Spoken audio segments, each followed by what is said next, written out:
I guess you're saying here that like Bitcoin's obviously all about sovereignty, but Bitcoin miner sovereignty sounds like it's being compromised in this intermediated model. What, and you mentioned Ocean, but like, what are the solutions? How do we get Bitcoin mining to adopt more of a traditional Bitcoin ethos? Well, weirdly, you need people to suffer as a result of not taking their own sovereignty into mind, right? So right now they're suffering a lot. It's just amazingly people don't really seem to care that much. But I'm saying, well, you're losing a lot of money to people that are telling you you're only paying 2%, when in reality they're taking a lot more than 10%. So you're losing money, but that's supposed to be like a thing that mining is sort of characterized as this hyper competitive industry where every penny counts and all that stuff. And I was very disappointed to learn it's not like that game theoretical, isolated vacuum component where every decision is made for economic, it's economically rational. That isn't true. When it comes down to real world stuff, you have legal departments saying, don't do this lucrative thing because it will cost you more in legal expenses than you'll make. So there was one pool that famously started making OFAC compliant blocks. And your naive ideologue in Bitcoin goes, why would you ever censor an OFAC transaction? Because another miner will include it and they'll bring in more revenue than you. And I'm like, because their legal department said if we comply with this, it will save us tens of millions of dollars a year. We don't care about a $3 transaction that's some Iranian on a government blacklist. Like, obviously, the economic rationality has to take into account the wider world, right? Not just Bitcoin in a vacuum, right? And when you read the white paper, it is just Bitcoin in a vacuum. It doesn't say, there's horrible tax things as well, where you wanna mine Bitcoin and pay less tax.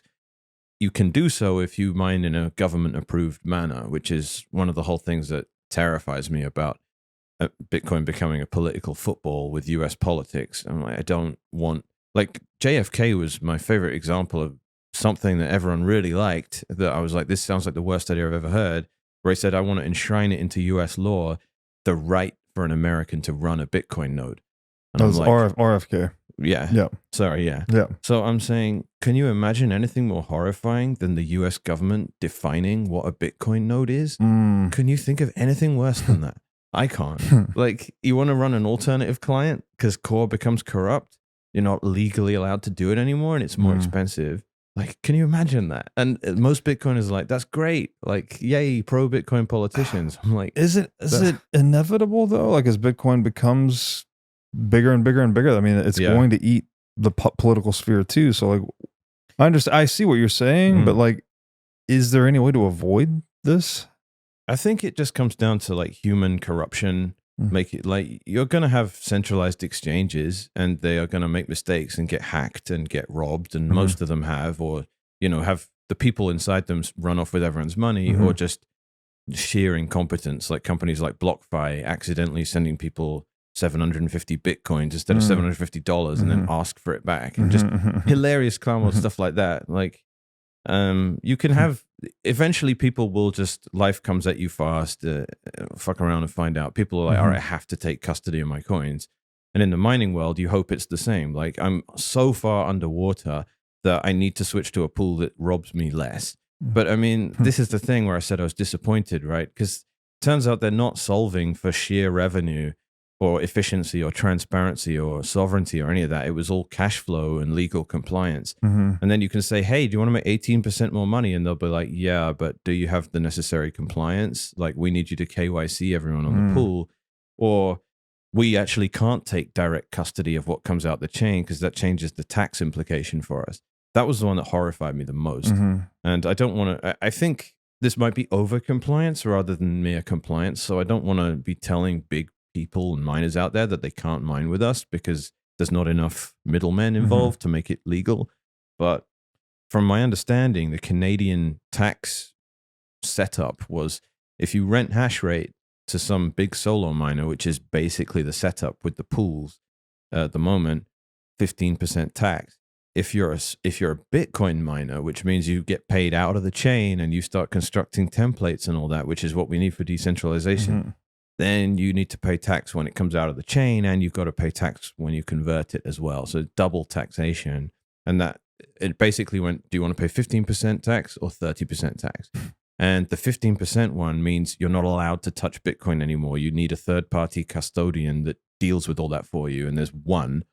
And there's one in North America, and everyone uses that, and they're completely regulated. They will inspect your facility before you're allowed to mine with them. You have to repeat. You don't just KYC once. You have to keep sending documentation to prove who you are, and anti-money laundering and all this stuff. And that's permissioned, right? And that's Foundry. That's the biggest pool on the pie chart. And I like Foundry, and I know that they don't want to do any of this stuff. They're good actors.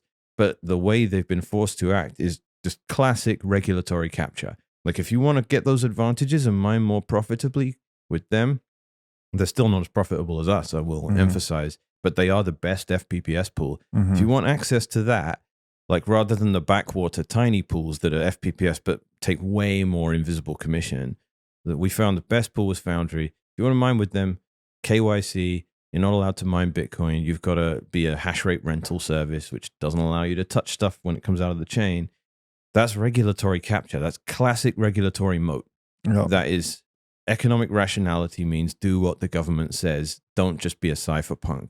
And that's so different to what mining was back in 2015, right? When if a pool got too big, everyone would just run over to another pool. It was nothing. You can't expect that behavior anymore, and we're all boiling frogs because miners are just increasingly doing what they're told. And this comes right back to centralization versus decentralization. It's not a binary thing. It's a trend. And if Bitcoin is trending towards centralization in mining, that ends in a bad place. It might be all right now, but we know it's getting worse and not better. Because again, a major component of Bitcoin mining is that individual actors, well, this is Bitcoin more broadly, I guess, individual actors will do what is in their individual best interest. But what you're saying, so there's that sort of traditional notion of homo economicus, right? And they're just going to make rational decisions. But there's rationality or rational considerations that are not just in their own. It's still in their self. This is where it's complicated. It's still in your self-interest in some cases to do what the government tells you to do so you don't get coerced, right? But it's not calculus that goes into the traditional game theory of Bitcoin. So it's almost like a distortion on the purely Darwinian self-preservation game theory, although it's still like another wrinkle into it. Complicated to say the least. But again, something that if Bitcoin is going to succeed at every level seems like something that's kind of inevitable, that those considerations will come into play, obviously, as Bitcoin mining becomes a larger, more mature industry, bigger footprint, bigger part of the tax base, etc. Well, fiat governments are going to come in to get their piece of the action and create all the associated distortions. Thanks for watching. If you enjoyed this episode, click here to find more just like it, and here to find our most recent episode. Also, make sure to like this video to help shine light on the corruption of money, and be sure to subscribe to this channel to stay connected.